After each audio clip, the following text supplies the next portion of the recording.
ਲੋ ਜੀ, ਅੱਜ ਅਸੀਂ ਇੱਕ ਹੋਰ ਵੱਡੇ ਲਿਖਾਰੀ ਬਾਰੇ ਗੱਲ ਕਰ ਰਹੇ ਹਾਂ। ਉਹਨਾਂ ਨੇ ਕਹਾਣੀਆਂ ਵੀ ਲਿਖੀਆਂ ਨੇ, ਮਜ਼ਮੂਨ ਵੀ ਲਿਖੇ ਨੇ, ਔਰ ਪੋਇਟਰੀ ਦੇ ਉੱਤੇ ਉਹਨਾਂ ਦੀ ਇੱਕ ਬੜੀ ਮਸ਼ਹੂਰ ਲਾਈਨ ਹੋਈ ਸੀ, ਅੱਜ ਆਖਾਂ ਵਾਰਿਸ ਸ਼ਾਹ ਨੂੰ। ਸੋ ਅਮਰਤਾ ਪ੍ਰੀਤਮ ਦੇ ਬਾਰੇ ਇਹ ਤੇ ਉਹਨਾਂ ਦਾ ਜਿਹੜਾ ਇਸ਼ਕ ਸੀ ਉਹ ਇੱਕ ਵਜ੍ਹਾ ਸ਼ੋਹਰਤ ਬਣਿਆ।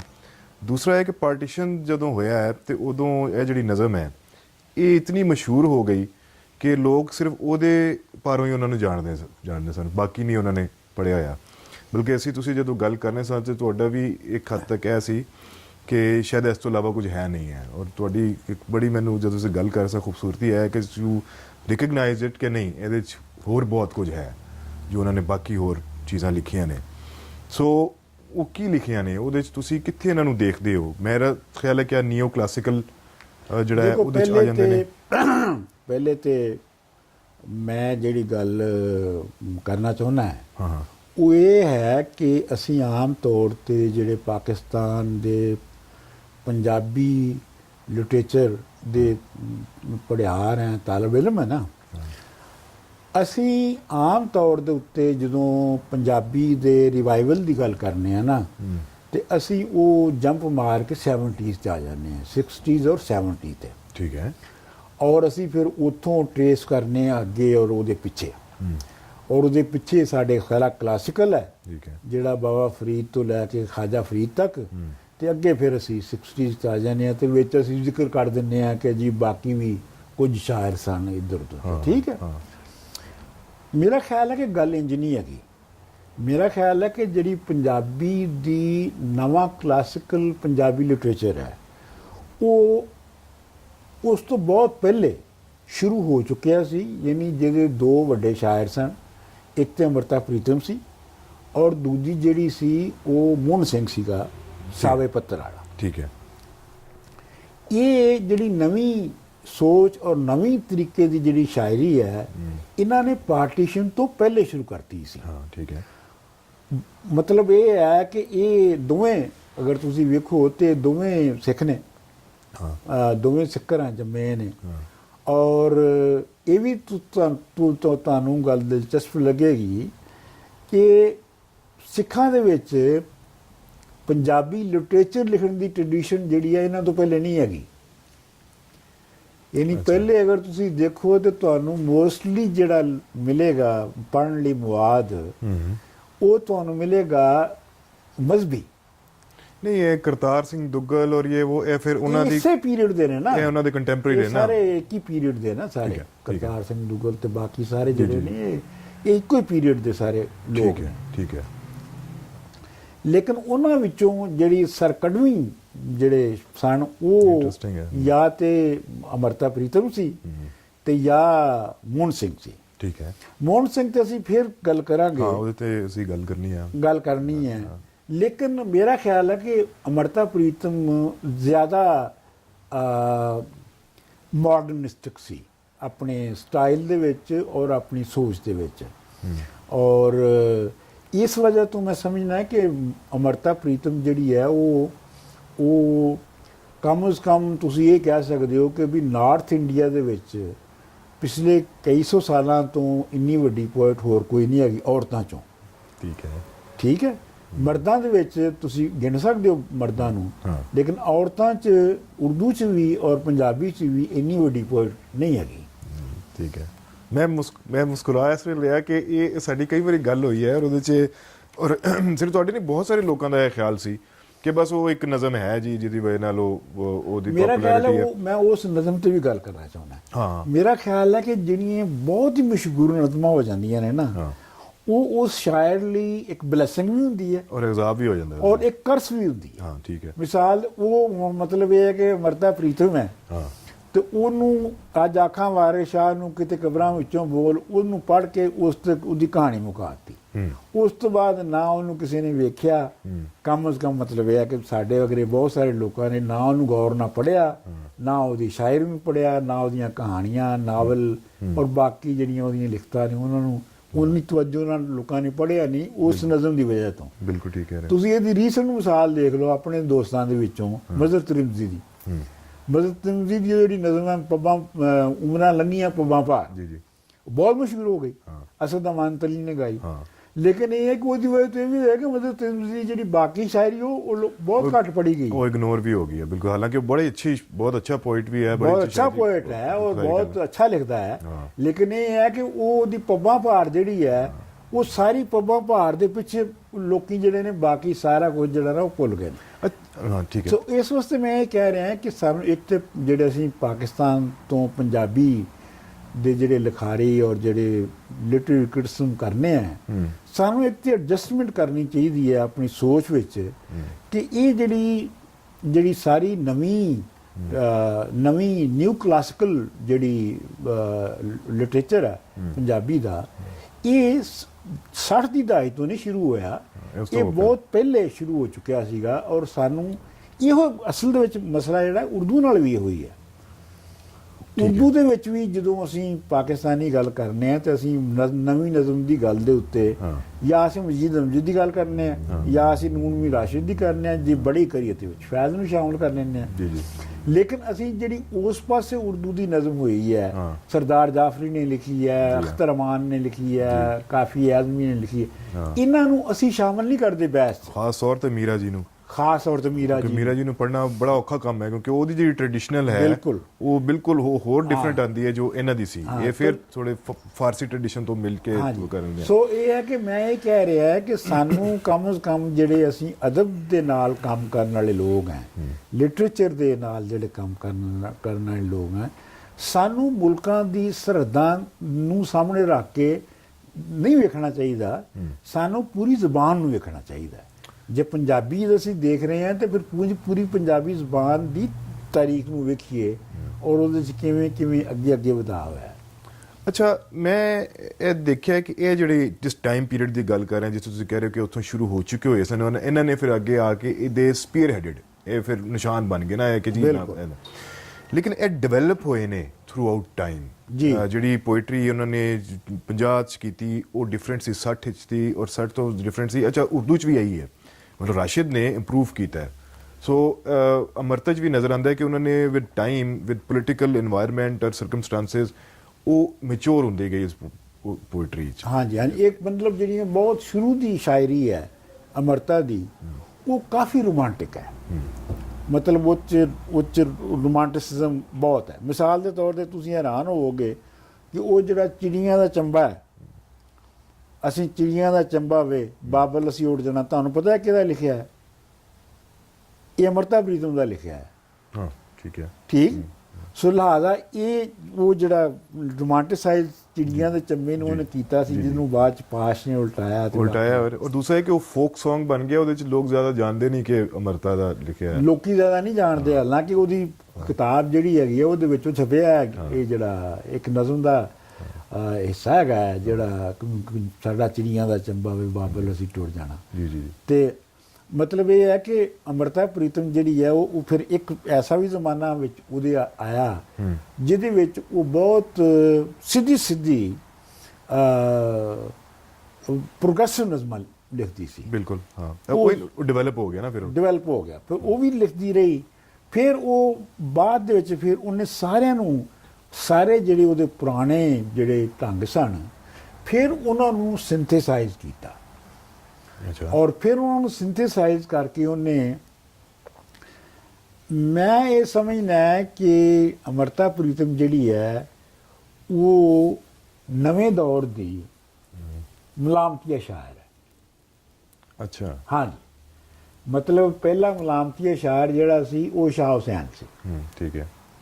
ਮਲਾਮਤੀਆ ਜਿਉਂ ਹੀ ਕਹਿੰਦੇ ਨੇ, ਜਿਹੜੀ ਟਰਮ ਬਣੀ ਹੈ ਕਿ ਮਲਾਮਤ ਦੇ ਵਾਸਤੇ ਕਰਦੇ ਸਨ, ਇਹ ਤਾਂ ਖੈਰ ਨਹੀਂ, ਲੇਕਿਨ ਉਹਦੀ ਆਪਣੀ ਜ਼ਿੰਦਗੀ ਜਿਵੇਂ ਉਹਨਾਂ ਨੂੰ ਅੱਛੀ ਲੱਗੀ ਉਹਨਾਂ ਨੇ ਗੁਜ਼ਾਰੀ ਸ਼ਾਹ ਹੁਸੈਨ ਨੇ।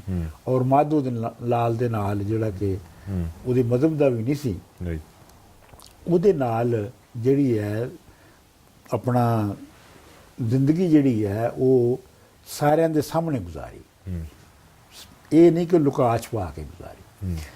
ਅਮਰਤਾ ਪ੍ਰੀਤਮ ਦਾ ਮੈਨੂੰ ਲੱਗਦਾ ਕਿ ਮਾਮਲਾ ਇਹੋ ਹੀ ਸੀ।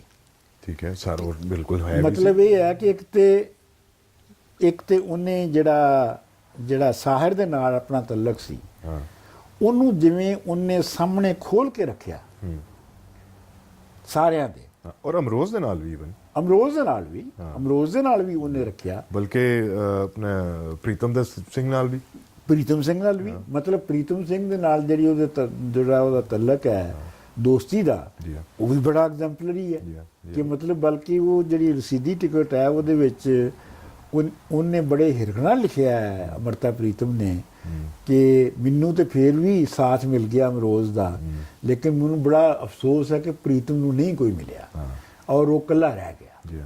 ਹਾਂਜੀ, ਤੇ ਲੇਕਿਨ ਇਹ ਹੈ ਕਿ ਮੈਂ ਇਹ ਕਹਾਂਗਾ ਕਿ ਜਦੋਂ ਤੁਸੀਂ ਮਲਾਮਤੀ ਜ਼ਿੰਦਗੀ ਗੁਜ਼ਾਰ ਰਹੇ ਹੁੰਦੇ ਹੋ, ਬਾਈ ਦਾ ਵੇ ਮੈਂ ਤੁਹਾਨੂੰ ਇੱਕ ਹੋਰ ਗੱਲ ਦੱਸਦਾ ਜਾਵਾਂ, ਇਹ ਜਿਹੜੀ ਨਜ਼ਮ ਜਦੋਂ ਛਪੀ ਨਾ, ਅੱਜ ਆਖਾਂ ਵਾਰਿਸ ਸ਼ਾਹ ਨੂੰ ਕਿਤੇ ਕਬਰਾਂ ਵਿੱਚੋਂ ਬੋਲ, ਤੇ ਇਹਦੇ ਉੱਤੇ ਜਿਹੜੀ ਈਸਟ ਪੰਜਾਬ ਦੀ ਜਿਹੜੀ ਪੰਜਾਬੀ ਪ੍ਰੈਸ ਸੀ ਉਹਦੇ ਵਿੱਚ ਬਹੁਤ ਰੌਲਾ ਪਿਆ। ਇਹ ਹੈ ਕਿ ਤੂੰ ਵਾਰਿਸ ਸ਼ਾਹ ਨੂੰ ਕਿਉਂ ਕਿਹਾ, ਤੂੰ ਗੁਰੂ ਨਾਨਕ ਨੂੰ ਕਹਿੰਦੀ, ਤੂੰ ਹੋਰ ਆਪਣੇ ਕੋਈ ਗਾਂਧੀ ਜੀ ਨੂੰ ਕਹਿੰਦੀ, ਤੂੰ ਨਹਿਰੂ ਜੀ ਨੂੰ ਕਹਿੰਦੀ, ਤੂੰ ਵਾਰਿਸ ਸ਼ਾਹ ਨੂੰ ਕਿਉਂ ਆਖਿਆ। ਲੇਕਿਨ ਮੇਰਾ ਖਿਆਲ ਹੈ ਕਿ ਇਹ ਜਿਹੜਾ ਉਹਨੂੰ ਵਾਰਿਸ ਸ਼ਾਹ ਉਸ ਵੇਲੇ ਯਾਦ ਆਇਆ, ਇਹ ਬਹੁਤ ਉਹਨੂੰ ਸਹੀ ਯਾਦ ਆਇਆ, ਪੰਜਾਬ ਦੇ ਕੰਟੈਕਸਟ ਯਾਦ, ਪੰਜਾਬ ਦੇ ਕੰਟੈਕਸਟ ਦੇ ਵੀ ਔਰ ਜੀਓਗ੍ਰਾਫੀ ਦੇ ਵੀ, ਕਿਉਂਕਿ ਉਹ ਉਸੇ ਰੀਤ ਦੇ ਵਿੱਚ ਰਹਿਣਾ ਚਾਹੁੰਦੀ ਸੀ ਜਿਹੜੀ ਰੀਤ ਉਹਦੇ ਪਿੱਛੇ ਆ ਰਹੀ ਸੀ, ਔਰ ਉਸ ਰੀਤ ਦੇ ਵਿੱਚੋਂ ਜਿਹੜਾ ਸਾਰਿਆਂ ਤੋਂ ਬਹੁਤਾ ਜ਼ਨਾਨੀ ਦੇ ਹੱਕ ਵਿੱਚ ਸੀ ਸ਼ਾਇਰ, ਉਹ ਵਾਰਿਸ ਸ਼ਾਹ ਸੀ। ਇਸ ਵਾਸਤੇ ਉਹਨੇ ਵਾਰਿਸ ਸ਼ਾਹ ਦਾ ਨਾਂ ਲਿਆ, ਕਿਉਂਕਿ ਵਾਰਿਸ ਸ਼ਾਹ ਨੇ ਗੱਲ ਵੀ ਹੀਰ ਦੀ ਕੀਤੀ ਸੀ। ਨਹੀਂ, ਵਾਰਿਸ ਸ਼ਾਹ ਨੇ ਤਾਂ ਬਾਕਾਇਦਾ ਫੈਮਿਨਿਸਟ ਥੀਮ ਨੂੰ ਡਿਵੈਲਪ ਕੀਤਾ ਹੈ ਨਾ, ਮਤਲਬ ਇਹ ਹੈ ਕਿ ਉਹਨੇ ਤਾਂ ਬਾਕਾਇਦਾ ਉਹਨੂੰ ਡਿਵੈਲਪ ਕੀਤਾ ਹੈ। ਮੈਂ ਇਹ ਅੱਜ ਅਸੀਂ ਵਾਰਿਸ ਸ਼ਾਹ ਤੇ ਨਾ ਗੱਲ ਕਰੀਏ, ਅਸੀਂ ਬਥੇਰੀ ਗੱਲਾਂ ਕਰ ਚੁੱਕੇ ਹਾਂ, ਲੇਕਿਨ ਇਹ ਹੈ ਕਿ ਜਿਹੜੀ ਅਮਰਤਾ ਪ੍ਰੀਤਮ ਦੀ ਜ਼ਿੰਦਗੀ ਸੀ ਔਰ ਜਿਸ ਤਰ੍ਹਾਂ ਉਹਨੂੰ ਗੁਜ਼ਾਰਿਆ ਔਰ ਜਿਵੇਂ ਧੜੱਲੇ ਨਾਲ ਗੁਜ਼ਾਰਿਆ, ਤੇ ਉਹਨੇ ਬੜੀ ਲੱਖ ਬਦੀਆਂ ਤੇ 100 ਤਾਨੇ ਉਹਨੇ ਸਹਿ, ਲੇਕਿਨ ਇੱਕ ਉਹਨੇ ਜ਼ਿੰਦਗੀ ਆਪਣੀ ਸ਼ਰਤ ਤੇ ਗੁਜ਼ਾਰੀ ਔਰ ਮੇਰਾ ਖਿਆਲ ਹੈ ਬੜੀ ਵੱਡੀ ਗੱਲ ਹੁੰਦੀ ਹੈ। ਫਿਰ ਇਹ ਲੱਗਦਾ ਹੈ ਕਿ ਉਹਦੀ ਜਿਹੜੀ ਬਾਅਦ ਦੀ ਜਿਹੜੀ ਪੋਇਟਰੀ ਹੈ ਨਾ, ਉਹਦੇ ਵਿੱਚ ਇਹ ਲੱਗਦਾ ਹੈ ਕਿ ਜਿਵੇਂ ਉਹ ਹਰ ਸ਼ੈ ਉਹ ਆਪਣੇ ਥਰੂ ਗੁਜ਼ਾਰ ਕੇ ਲਿਖਦੀ ਹੈ ਕਿ ਮੇਰੇ ਅੰਦਰੋਂ ਕਿਹੜੀ ਚੀਜ਼ ਗੁਜ਼ਰ ਕੇ ਗਈ ਹੈ। ਇਸ ਵਾਸਤੇ ਉਹਦੀ ਕੋਈ ਵੀ ਨਜ਼ਮ ਦੇਖ ਲਓ ਜਾਂ ਉਹਦੀ ਕੋਈ ਵੀ ਕਹਾਣੀ ਦੇਖ ਲਓ, ਤੁਹਾਨੂੰ ਇਹ ਲੱਗੇਗਾ ਕਿ ਇਹ ਆਪਣੇ ਹੀ ਕਿਸੇ ਪਹਿਲੂ ਨੂੰ, ਆਪਣੇ ਹੀ ਕਿਸੇ ਪੱਖ ਨੂੰ ਰੀਕ੍ਰੀਏਟ ਕਰ ਰਹੀ ਹੈ। ਅੱਛਾ, ਜੇ ਆਪਣਾ ਐਕਸਪੀਰੀਅੰਸ ਉਹਦੇ ਵਿੱਚ ਜੋ ਹੈ ਉਸ ਨੂੰ ਅੱਗੇ ਲੈ ਕੇ ਆ ਰਹੀ ਨਾ, ਤਾਂ ਕਿ ਤੁਸੀਂ ਰਿਲੇਟ ਕਰ ਸਕੋ ਨਾ ਕਿ ਮੈਂ ਇੱਕ ਹਿਊਮਨ ਬੀਇੰਗ ਆ, ਮੇਰੇ ਤੇ ਇਹ ਗੁਜ਼ਰੀ ਹੈ, ਮੈਨੂੰ ਇਸ ਤਰ੍ਹਾਂ ਮਹਿਸੂਸ ਕੀਤਾ ਹੈ, ਤੇ ਪੜ੍ਹਨ ਵਾਲਾ ਵੀ ਉਸ ਨੂੰ ਕਰ ਸਕੇ, ਐਕਸਪੀਰੀਅੰਸ ਕਰ ਸਕੇ। ਨਹੀਂ, ਮੈਂ ਇਹਨੂੰ ਹੋਰ ਤਾਂ ਨਾ ਕਹਾਂਗਾ, ਮੈਂ ਇਹਨੂੰ ਇੰਜ ਕਹਾਂਗਾ ਕਿ ਮਸਲਨ ਉਹਦੀਆਂ ਕਹਾਣੀਆਂ ਨੇ ਨਾ, ਸੀਟੀ ਮਾਰ ਸੱਜਣਾ, ਠੀਕ ਹੈ ਨਾ, ਉਹਦੇ ਜਿਹੜੀ ਸ਼ਾਹਮੁਖੀ ਚ ਵੀ ਛਪੀਆਂ, ਸਿਟੀ ਮਾਰ ਮਿੱਤਰਾ, ਤੇ ਉਹ ਬੜੀਆਂ ਅੱਛੀਆਂ ਕਹਾਣੀਆਂ ਨੇ, ਪੜ੍ਹਨੀ ਚਾਹੀਦੀਆਂ ਸਾਰਿਆਂ ਨੂੰ। ਅਗਰ ਤੁਸੀਂ ਉਹਦੇ ਵਿੱਚ ਸਾਰੀਆਂ ਕਹਾਣੀਆਂ ਵਿੱਚ ਔਰਤ ਦਾ ਕਰੈਕਟਰ ਦੇਖੋ, ਹਰ ਕਹਾਣੀ ਦੇ ਵਿੱਚ ਔਰਤ ਦਾ ਕਰੈਕਟਰ ਹੁੰਦਾ ਹੈ। ਅਗਰ ਮਰਦ ਦਾ ਵੀ ਉਹਦੇ ਚ ਕਰੈਕਟਰ ਜਿਹੜਾ ਪੋਜ਼ਿਟਿਵ ਆਇਆ ਹੈ, ਉਹ ਵੀ ਕਿਸੇ ਔਰਤ ਦੇ ਰੈਫਰੈਂਸ ਨਾਲ ਆਇਆ। ਬਿਲਕੁਲ ਠੀਕ ਹੈ, ਠੀਕ ਹੈ। ਅੱਛਾ, ਉਹ ਜਿਹੜੀਆਂ ਔਰਤਾਂ ਨੇ ਉਹ ਇਨਵੇਰੀਏਬਲੀ ਉਹ ਜਾਂ ਤੇ ਸਮਾਜ ਤੋਂ ਬਾਹਰ ਬੈਠੀਆਂ ਨੇ, ਠੀਕ ਹੈ, ਸਮਾਜ ਦੇ ਨਾਲ ਲੜਾਈ ਲੜ ਰਹੀਆਂ ਨੇ, ਜਾਂ ਸਮਾਜ ਦੀ ਜਿਹੜੀ ਚੌਖਟ ਹੈ ਉਹਦੇ ਵਿੱਚ ਉਹ ਨਹੀਂ ਬੈਠੀਆਂ। ਠੀਕ, ਮਤਲਬ ਇਹ ਹੈ ਕਿ ਮੁਖਤਲਿਫ ਕਹਾਣੀਆਂ ਦੇ ਵਿੱਚ ਜਿਹੜੀ ਹੈ ਉਹ ਜਿਹੜੀ ਇੱਕ ਅਮਰਤਾ ਪ੍ਰੀਤਮ ਦੀ ਜਿਹੜੀ ਹੋਂਦ ਹੈ, ਉਹਨੂੰ ਮੁਖਤਲਿਫ ਰੂਪਾਂ ਦੇ ਵਿੱਚ ਕੱਢਿਆ ਹੈ, ਉਹਦੇ ਹੀ ਕਈ ਰੂਪ ਨੇ। ਠੀਕ ਹੈ, ਬਿਲਕੁਲ ਠੀਕ ਹੈ। ਔਰ ਉਹ ਜਿਹੜਾ ਡਿਸੈਂਟ ਦਾ ਜਿਹੜਾ ਉਹਦਾ ਮਾਮਲਾ ਹੈ, ਪੋਲੀਟੀਕਲੀ ਐਕਟਿਵ ਹੋਣ ਦਾ ਜਿਹੜਾ ਮਾਮਲਾ ਹੈ, ਚੀਜ਼ਾਂ ਨੂੰ ਰਿਲੇਟ ਕਰਕੇ ਦੇਖਣ ਦਾ ਮਾਮਲਾ ਹੈ, ਉਹ ਤੁਹਾਨੂੰ ਜਿਹੜੀ ਆਟੋਬਾਇਓਗ੍ਰਾਫੀ ਹੈ ਉਹਦੇ 'ਚ ਵੀ ਨਜ਼ਰ ਆ ਜਾਂਦਾ ਹੈ ਕਿ ਉਹਦਾ ਨਾਂ ਹੀ ਉਹਨੇ ਜਾਣ ਕੇ ਰਸੀਦੀ ਟਿਕਟ ਰੱਖਿਆ, ਕਿਉਂਕਿ ਕਿਸੇ ਨੇ ਕਿਹਾ ਕਿ ਬਈ ਇਹਦਾ ਕੀ ਹੈ, ਇਹਦੀ ਤੇ ਸਾਰੀ ਕਹਾਣੀ ਰਸੀਦ ਦੀ ਟਿਕਟ ਦੇ ਪਿੱਛੇ ਆ ਜਾਏਗੀ। ਔਰ ਖੁਸ਼ਵੰਤ ਸਿੰਘ ਨੇ ਕਿਹਾ ਮੈਂ ਇੱਕ ਬਾਰ, ਤਾਂ ਉਹਦੇ ਕਹਿਣ ਦੇ ਉੱਤੇ ਮਤਲਬ ਉਹਦਾ ਜਿਹੜਾ ਰਿਟੈਲੀਏਸ਼ਨ ਵਾਲਾ ਹੈ ਨਾ ਕਿ ਐਲੋ ਫਿਰ ਇਹ ਮੇਰੀ ਰਸੀਦੀ ਟਿਕਟ ਹੈ, ਔਰ ਉਹਦੇ 'ਚ ਜਿਹੜਾ ਆਪ ਖੁੱਲ ਕੇ ਆਪਣੇ ਆਪ ਨੂੰ ਬਿਆਨ ਕੀਤਾ, ਹਾਂਜੀ ਆਪਣੀ ਔਲਾਦ ਬਾਰੇ, ਆਪਣੇ ਖਾਨਦਾਨ ਬਾਰੇ, ਆਪਣੇ ਘਰ ਮਾਪੇ ਬਾਰੇ, ਉਹ ਸਾਰਾ ਉਹਨੇ ਜਿਹੜਾ ਇਕੱਠਾ ਕਰ ਕੀਤਾ, ਉਹ in itself is a voice against ਕਿ ਵੀ ਜੋ ਤੁਸੀਂ ਮੈਨੂੰ ਕਹਿ ਰਹੇ ਹੋ ਤੇ ਇੱਥੇ ਮੈਂ ਖਲੋਤੀ ਹਾਂ। ਨਹੀਂ ਦੇਖੋ ਨਾ, ਜਦੋਂ ਤੁਸੀਂ ਨਾਬਰੀ ਦੀ ਜ਼ਿੰਦਗੀ ਗੁਜ਼ਾਰ ਰਹੇ ਹੋ ਜਿਵੇਂ ਉਹਨੇ ਗੁਜ਼ਾਰੀ, ਦੇਖੋ ਨਾ ਬੇਸਿਕਲੀ ਤੇ ਉਹਨੇ ਨਾਬਰੀ ਦੀ ਜ਼ਿੰਦਗੀ ਗੁਜ਼ਾਰੀ, ਸਮਾਜ ਜੋ ਕੁਝ ਚਾਹੁੰਦਾ ਸੀ ਉਹਨੇ ਉਹ ਨਹੀਂ ਕੀਤਾ, ਉਹੀ ਔਰ ਉਹਨੇ ਉਹ ਜ਼ਿੰਦਗੀ ਗੁਜ਼ਾਰੀ ਜਿਹੜੀ ਉਹਨੂੰ ਵਾਰਾ ਖਾਂਦੀ ਸੀਗੀ, ਔਰ ਆਪਣਾ ਇੱਕ ਬੰਦੇ ਦੇ ਨਾਲ ਉਹ 40-45 ਸਾਲ ਜਿਹੜੀ ਹੈ ਬਗੈਰ ਕਿਸੇ ਸਮਾਜੀ ਠੱਪੇ ਦੇ ਉਹਦੇ ਨਾਲ ਉਹ ਰਹੀ, ਔਰ ਨਾਲ ਉਹਨੂੰ ਪ੍ਰੋਮਿਸ ਕੀਤਾ ਹੈ ਕਿ ਮੈਂ ਤੈਨੂੰ ਫੇਰ ਮਿਲਾਂਗੀ, ਫੇਰ ਮਿਲਾਂਗੀ। ਹਾਂਜੀ, ਤੇ ਇਸ ਵਾਸਤੇ ਇਹ ਹੈ ਕਿ ਉਹ ਐਸਾ ਬੰਦਾ ਅਗਰ ਸ਼ਾਇਰ ਵੀ ਹੋਵੇ ਔਰ ਕਾਰੀਗਰ ਵੀ ਸ਼ਾਇਰ ਹੋਵੇ, ਇਹ ਵੀ ਹੈ ਕਿ ਜਿਹਨੂੰ ਲਿਖਣਾ ਆਉਂਦਾ ਹੋਵੇ, ਔਰ ਜਿਵੇਂ ਕਿ ਉਹਦੀ ਪਕੜ ਹੈਗੀ ਹੈ ਜ਼ੁਬਾਨ ਦੇ ਉੱਤੇ ਅਮਰਤਾ ਪ੍ਰੀਤਮ ਦੀ, ਔਰ ਜਿੰਨੀ ਐਗਜ਼ਾਸਟਿਵ ਉਹਦੀ ਵੋਕੈਬਲਰੀ ਹੈ, ਉਹ ਅਗਰ ਤੁਸੀਂ ਉਹਨੂੰ ਸਾਹਮਣੇ ਰੱਖੋ ਤੇ ਇਹੋ ਜਿਹਾ ਬੰਦਾ ਬਹੁਤ ਵੱਡੀ ਸ਼ਾਇਰ ਹਮੇਸ਼ਾ ਲਿਖਦਾ ਹੈ ਜਿਹੜੀ ਕਿ ਉਹਨੇ ਲਿਖੀ। ਔਰ ਅਜੀਬੋ-ਗਰੀਬ ਵੈਸੇ ਮੈਂ ਇਹ ਦੇਖੀ ਉਹਦੇ 'ਚ ਗੱਲ ਅਮਰਤਾ ਪ੍ਰੀਤਮ ਦੀ ਸ਼ਾਇਰੀ 'ਚ, ਉਹਦੀ ਵੋਕੈਬਲਰੀ ਦੇ ਵਿੱਚ, ਇਹ ਉਹਦੀ ਵੋਕੈਬਲਰੀ ਮੈਨੂੰ ਸਮਝ ਨਹੀਂ ਆਈ ਕਿ ਇਹ ਗੁਜਰਾਂਵਾਲੇ 'ਚ ਪੈਦਾ ਹੋਈ, ਉੱਥੋਂ ਇਹ ਲਾਹੌਰ ਆ ਗਈ, ਲਾਹੌਰੋਂ ਇਹ ਦਿੱਲੀ ਚਲੀ ਗਈ, ਲੇਕਿਨ ਉਹਦੀ ਜਿਹੜੀ ਵੋਕੈਬਲਰੀ ਹੈਗੀ ਹੈ ਰੂਰਲ ਏਰੀਆ ਦੀ, YBG ਦੇ ਨਾਲ ਜਿੰਨੀਆਂ ਵੀ ਸਾਰੇ ਛੋਟੀਆਂ ਮੋਟੇ ਘਾਹ, ਛੋਟੀਆਂ ਮੋਟੀਆਂ ਚੀਜ਼ਾਂ, ਉਹਨਾਂ ਦਾ ਉਹ ਇੰਨਾ ਜ਼ਬਰਦਸਤ ਉਹ ਜ਼ਿਕਰ ਕਰਦੀ ਹੈ ਕਿ ਮੈਂ ਸਮਝਿਆ ਕਿ ਇਹਨੂੰ ਪਤਾ ਨਹੀਂ, ਇਹਨੂੰ ਕਿਵੇਂ ਪਤਾ ਸ਼ਹਿਰ ਦੇ ਵਿੱਚ ਬੈਠਿਆਂ ਇਹਨਾਂ ਸਾਰੀਆਂ ਗੱਲਾਂ ਦਾ ਲੱਗਾ ਹੋਏਗਾ, ਲੇਕਿਨ ਜੋ ਨਜਮ ਸੈਦ ਦਾ ਵੀ ਮਸਲਾ ਹੈ, ਬਿਲਕੁਲ ਉਹਨਾਂ ਨੂੰ ਸਾਰਾ ਉਹ ਪਤਾ ਹੈ।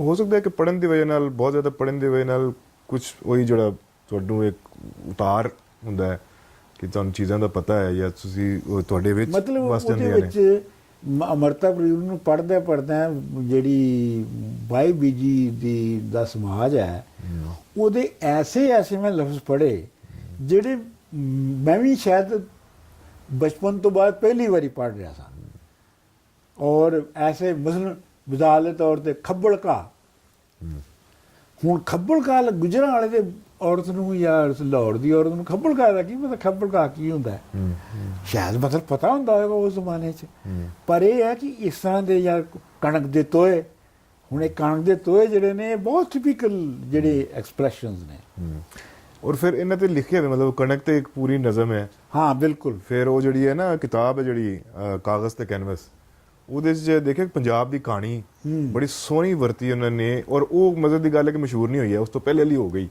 ਇਹ ਜਿਹੜੀ ਵਾਇਰਸ ਪਾਰਟੀਸ਼ਨ ਵਾਲੀ। ਨਹੀਂ ਉਹ ਅਸਲ ਦੇ ਵਿੱਚ ਜਿਹੜੀ ਹੈ ਨਾ, ਮੇਰਾ ਖਿਆਲ ਹੈ ਕਿ ਜਿਹੜੀ ਅੱਜ ਆਖਾਂ ਵਾਰਿਸ ਸ਼ਾਹ ਨੂੰ ਜਿਹੜੀ ਹੈ, ਇਹ ਓਰੀਜਨਲੀ ਇੰਡੀਪੈਂਡੈਂਟ ਨਜ਼ਮ ਨਹੀਂ ਸੀ ਹੈਗੀ, ਠੀਕ ਹੈ, ਇਹ ਪੰਜਾਬ ਦੀ ਕਹਾਣੀ ਦੀ ਜਿਹੜੀ ਲੰਮੀ ਨਜ਼ਮ ਹੈ ਉਹਦਾ ਹਿੱਸਾ ਸੀ। ਹਾਂ ਮੇਕ ਸੈਂਸ ਨਾ ਫਿਰ, ਹਾਂਜੀ, ਉਹ ਚੂੰਕਿ ਮਸ਼ਹੂਰ ਉਹ ਪੀਸ ਇਤਨਾ ਹੋ ਗਿਆ ਕਿ ਹੁਣ ਉਹਨੂੰ ਅਲੱਗਾ ਨਜ਼ਮ ਦੇ ਤੌਰ ਤੇ ਲਿਖਿਆ ਜਾਂਦਾ ਹੈ, ਲੇਕਿਨ ਜਿਹੜੀ ਅਗਰ ਪੁਰਾਣੀਆਂ ਛਪੀਆਂ ਕਿਤਾਬਾਂ ਦੇਖੋ ਨਾ ਤੇ ਉਹਨਾਂ ਵਿੱਚ ਉਹਦੇ ਵਿੱਚ ਆ ਉਹ। ਹਾਂਜੀ ਠੀਕ ਹੈ।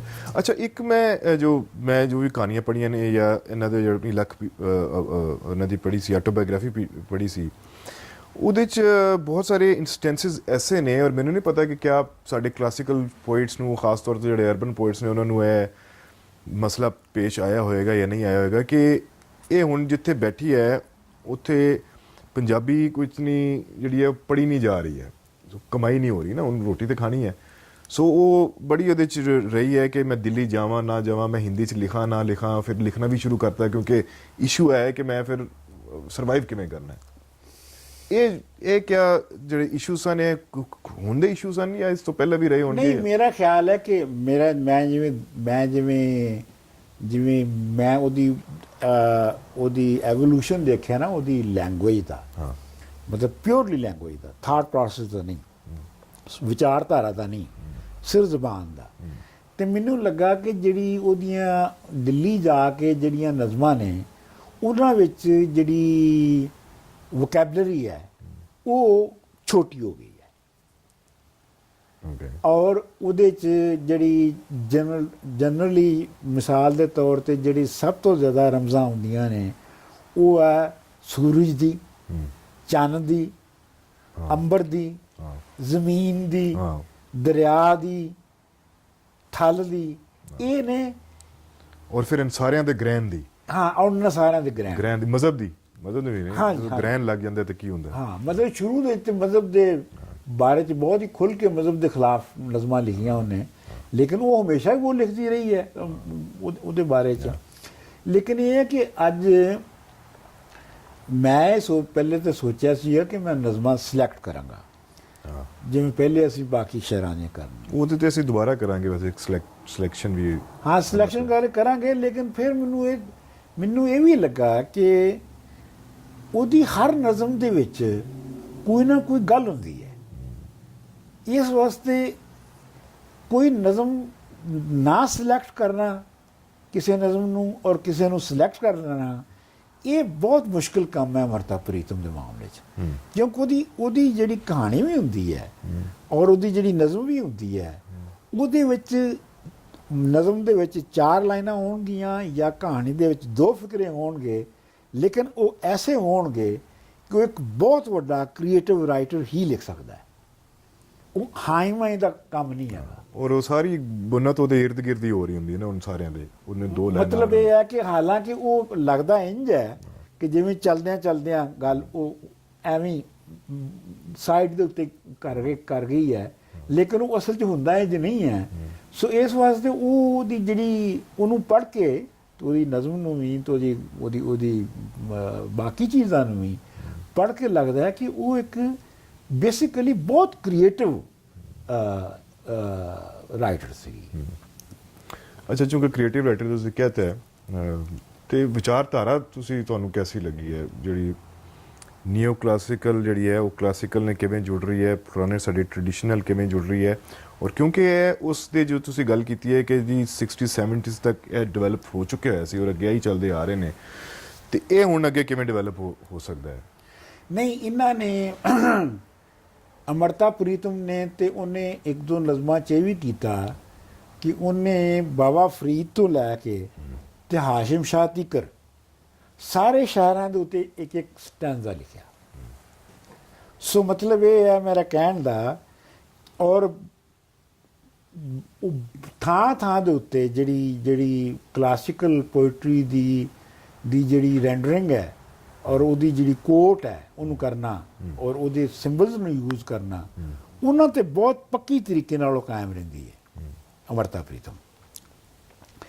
ਇਸ ਵਾਸਤੇ ਉਹਨੇ ਕਲਾਸੀਕਲ ਪੋਇਟਰੀ, ਉਹਦੀ ਕਮਾਲ ਵੀ ਇਹੋ ਹੀ ਸੀ ਕਿ ਉਹ ਕਲਾਸੀਕਲ ਪੋਇਟਰੀ ਨੂੰ ਹੀ ਨਵੇਂ ਢੰਗ ਦੇ ਨਾਲ ਕ੍ਰੀਏਟ ਕਰ ਰਹੀ ਸੀ। ਠੀਕ ਹੈ, ਬਿਲਕੁਲ ਸਹੀ। ਹਾਂ ਬਿਲਕੁਲ, ਔਰ ਸੌਖਾ ਕਰਤਾ ਹੈ ਉਸਨੂੰ ਬੋਲਣਾ, ਪੜ੍ਹਨਾ, ਸਮਝਣਾ। ਨਹੀਂ, ਲੇਕਿਨ ਉਹ 'ਚ ਮਤਲਬ ਇਹ ਨਾ 2 ਤਰੀਕੇ ਨਾਲ ਹੋ ਸਕਦਾ ਨਾ। 2 ਤਰੀਕੇ ਨੇ। ਇੱਕ ਤੇ ਹੈ ਕਿ ਤੁਸੀਂ ਇੱਕ ਰੀਤ ਤੇ ਵੀ ਚੱਲੀ ਨਾ ਕਿ ਬਈ ਤੁਸੀਂ ਗਜ਼ਲ ਦੀ ਟਾਈਪ ਦੀ ਜਿਹੜੇ ਕਲਾਸੀਕਲ ਸ਼ਾਇਰਾਂ ਨੇ ਜਿਨ੍ਹਾਂ ਥੀਮਸ ਦੇ ਉੱਤੇ ਲਿਖਿਆ, ਤੁਸੀਂ ਉਹਨਾਂ ਥੀਮਸ ਨੂੰ ਉਂਝੀ ਰਿਪੀਟ ਕਰ ਦਿੱਤਾ। ਠੀਕ ਹੈ ਨਾ? ਉਹ ਤਾਂ ਨਹੀਂ ਕੀਤਾ ਉਹਨੇ, ਉਹ ਤੇ ਨਾ ਕੀਤਾ। ਐਬਸੋਲੂਟਲੀ ਨਹੀਂ। ਉਹਨੇ ਤੇ ਰੀਕ੍ਰੀਏਟ ਕੀਤਾ ਉਹਨੂੰ ਅੱਜ ਦੇ ਹਾਲਾਂ ਦੇ ਮੁਤਾਬਕ। ਮਤਲਬ ਹੈ ਕਿ ਅਗਰ ਸ਼ਾਹ ਹੁਸੈਨ ਲਿਖ ਰਿਹਾ ਹੈ ਤੇ ਸ਼ਾਹ ਹੁਸੈਨ ਮਜ਼ਹਬ ਦੇ ਉੱਤੇ ਉਂਝ ਤੇ ਨਹੀਂ ਨਾ ਲਿਖ ਰਿਹਾ। ਸ਼ਾਹ ਹੁਸੈਨ ਤੇ ਇਨਡਾਇਰੈਕਟਲੀ ਸੈਨਤ ਨਾਲ ਲਿਖ ਰਿਹਾ ਹੈ, ਕਾਜ਼ੀ ਮੁੱਲਾ ਮਤੀ ਦਿੰਦੇ ਖੜੇ ਸਿਆਣੇ ਰਾਹ ਦਸੀਂਦੇ ਰਾਹ ਕੀ ਇਸ਼ਕੀ ਲੱਗੇ ਰਾਹ ਦੇ ਨਾਲ, ਰਾਈਟ? ਸੋ ਕਾਜ਼ੀ ਜਿਹੜਾ ਹੈ ਜਾਂ ਮੁੱਲਾ ਜਿਹੜਾ ਹੈ ਉਹਨੂੰ ਬਹੁਤ ਇਨਡਾਇਰੈਕਟਲੀ ਖਿਤਾਬ ਕੀਤਾ ਜਾ ਰਿਹਾ। ਲੇਕਿਨ ਇਹ ਜਦੋਂ ਇਹਦਾ ਵਾਰਾ ਆਉਂਦਾ ਹੈ, ਖਰੇ ਮੋਹਨ ਸਿੰਘ ਨੇ ਵੀ ਕੀਤਾ, ਤੇ ਇਹ ਤੇ ਮਜ਼ਹਬ ਨੂੰ ਲੈ ਕੇ ਜੋ ਉਹ ਮਜ਼ਹਬ ਜ਼ਹਿਰ ਪੈਦਾ ਕਰ ਰਿਹਾ ਹੈ ਉਹਦੇ ਤੇ ਬੜੀ ਖੁੱਲ ਕੇ ਗੱਲ ਕੀਤੀ ਹੈ। ਉੱਤੇ ਖੁੱਲ ਕੇ ਗੱਲ ਕੀਤੀ ਹੈ ਨਾ, ਔਰ ਬਟ ਡਾਇਰੈਕਟ ਕਿਹਾ ਹੈ ਔਰ ਡਾਇਰੈਕਟ ਕਿਹਾ ਹੈ। ਤੇ ਇਸੇ ਤਰ੍ਹਾਂ ਉਹਨੇ ਜਿਹੜੇ ਬਾਕੀ ਜਿਹੜੀ ਔਰਤਾਂ ਦੇ ਜਿਹੜੀ ਇੱਕ ਔਰਤ ਹੋਣ ਦੀ ਉਹਦੀ ਇੱਕ ਵਿੱਚ ਲਾਈਨ ਆਉਂਦੀ ਹੈ ਕਿਸੇ ਕਿ ਜਿਹੜੀ ਔਰਤ ਦੀ ਜੂਨ ਹੈ ਉਹ ਜਿਉਣਾ ਇੱਕ ਬਹੁਤ ਮੁਖਤਲਿਫ ਤਜਰਬਾ ਹੈ, ਔਰ ਉਹਨੂੰ ਪੜ੍ਹ ਕੇ ਲੱਗਦਾ ਹੈ ਕਿ ਔਰਤ ਦੀ ਜੂਨ ਜੂ ਰਹੀ ਹੈ।